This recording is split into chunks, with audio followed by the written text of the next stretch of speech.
Hey everyone, and welcome back to my channel.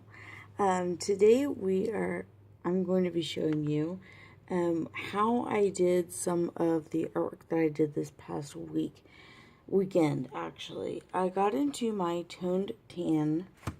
I'll show you my sketchbook here. This is toned tan paper from Strathmore.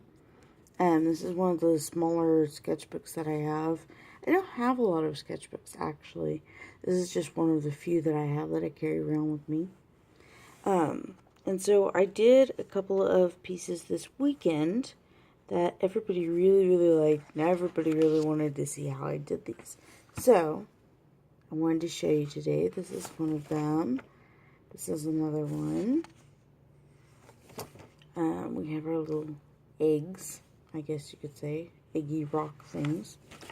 And then we have that one. Okay, so that's what I did. And I wanted to show you kind of how I go through that whole process. I have just simple white, gray, and black in my Faber-Castells. This is a middle gray. This is cold gray number 4. And just black and white. And that's it, honestly. Now, the fourth color would actually be the toned tan paper itself. It acts as a color. So, when you're doing this, you have to think about it being 4 colors and not just 3, I guess. Because if you do this on white paper, you will not get the same exact result. Close, it's still a good result, but it's not the same, and you would need to actually have a, really a third pencil and take out your white pencil if you're doing this on white paper. So, I just pick out whatever my shape is going to be. In this case for me, I just want kind of an ovalish looking one. These are probably my favorite to draw and to color and such. Just because I like circles and ovals. They're some of my favorite shapes. Why I have favorite shapes, we are not sure yet, but I do. So, and basically you just go in and shade and put in your shadow and think of this as now a 3D object that you have drawn. And so you pick a light source, and mine almost always comes from this side. It's just my default, I guess. And then I come all the way around, and I shadow down here. And then as I come up, I get a little bit lighter and a little bit lighter and a little bit lighter, showing just where the shadow is and trying to get a really nice gray gradient, and building up the what kind of looks like the volume of this. And excuse me, there is somebody outside doing the lawn and blowing leaves and grass, and so if you hear them, I'm sorry. I did not time this video as well as I wanted to. I thought they were gone.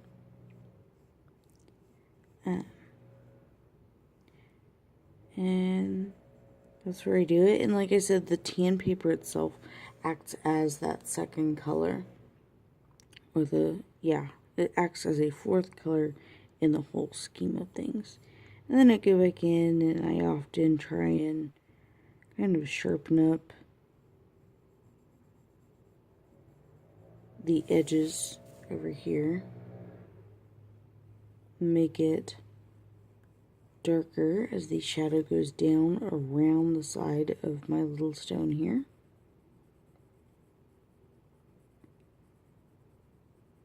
And shadows and highlights are everything when you are creating depth with your gems and with your stones. And the only thing different between stones and gems is just where you're placing the shadow versus the highlight. When you are doing a stone, the highlight is going to be the brightest part where the light is hitting your stone.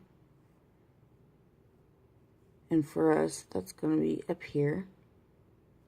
And if it is a gem, then the shadow would actually be up here with the highlight.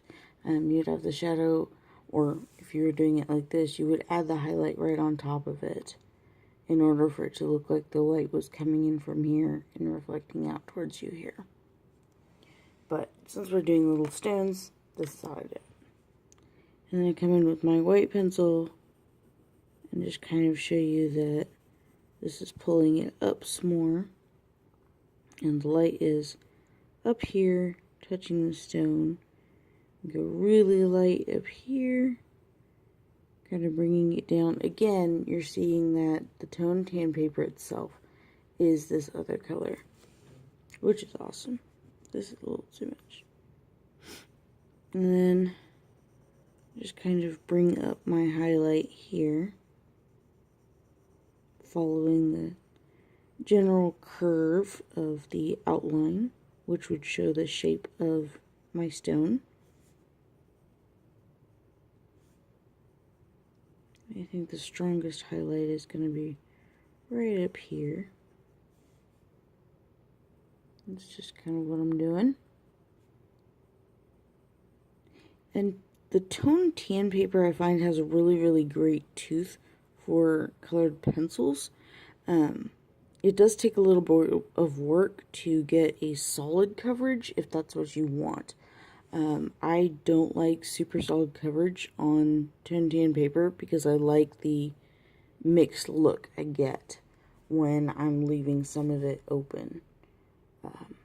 And being able to see it and see how it works and integrates with the colored pencil. So I don't like to get super solid coverage. I wanted to sharpen up this edge a little bit over here, a little bit more. And then with my black pencil, I'm just going to make my pattern, and you could do whatever pattern you want. You know, if you want to just make it look like a checkerboard, you could. It's absolutely up to you.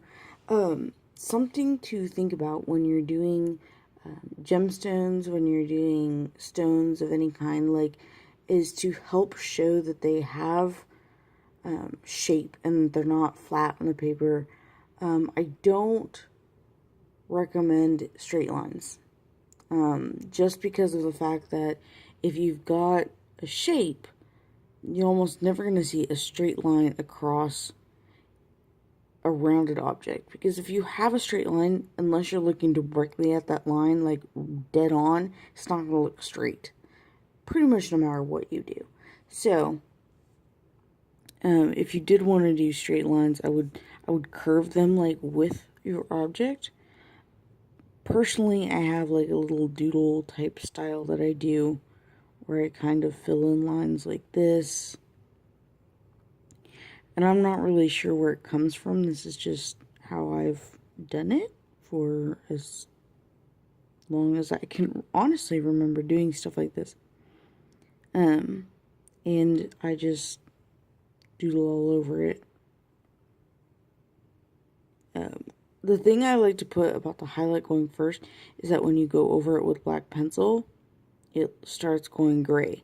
And so that kind of shows that the light is hitting it and that it's kind of whiting out that pencil a little bit, which is just giving it more volume to the whole look of it, which is cool.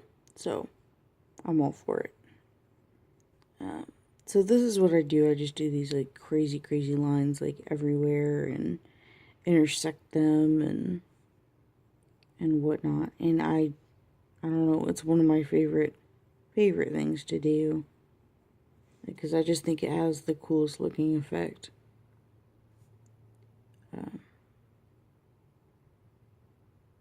Just like that. It's not, for me it's not difficult. I mean, but that's honestly because I do it a lot. And everybody has their kind of style of doodle or making cracks or whatever they like to do. If you want to come down here and darken some of this shadow with your black, you can give it a little bit more of that straight depth and contrast.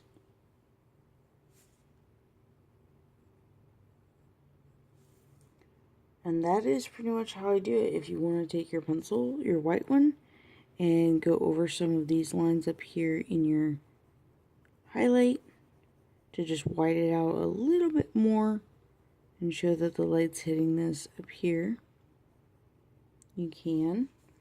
And that's honestly it. That's all I was doing, and you've got an actual 3D looking little gem.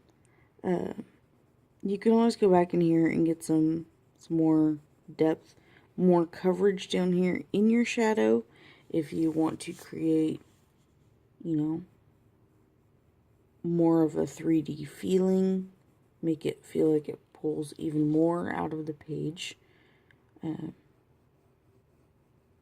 And just play with it until you kind of see the way you want. If you're doing this with white paper, you're not going to get the same effect like I told you.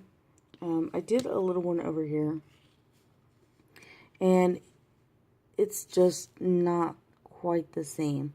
If you're going to do it with white paper, I would say probably get a lighter gray as well if you're going to do it on white paper, in order to give it that second part of the shading, because you're using the white paper instead of a white pencil. So even if you do put white pencil on here, you're not going to see it. But if you use a lighter gray, you can help bring in more of that 3D effect, that 3D feel that you're trying to get just by doing that. And I should definitely make the shadow a bit more pronounced on this one in order to get that same 3D effect. So you would just go in here and just deepen this for a more real effect. And so, like I said, it's not going to be the same. I really do like this more, just because I think it's neat, it's different, and when I have free time, I get bored, and that's what I do. So, it's up to you. Any color you wanted to add would be magnificent, I'm sure. My suggestions would be to use a dark color even as one of the shadows, like a medium blue or a purple or green would be just beautiful as the shadow or something like that. So, like I said, that's just how I do it. Shadows are everything, and how you place them and how you use them. Light and shadow working together is what makes things have volume to your eyes. It's not actually that they change them into 3D objects, but in order to fool your eyes to get it to think it's a 3D object, highlights and shadows are everything. So, there you have it, and I hope you liked it, and I hope that you try some of these. I would love, love, love to see them. So, show me. I'll talk to you next time. Bye.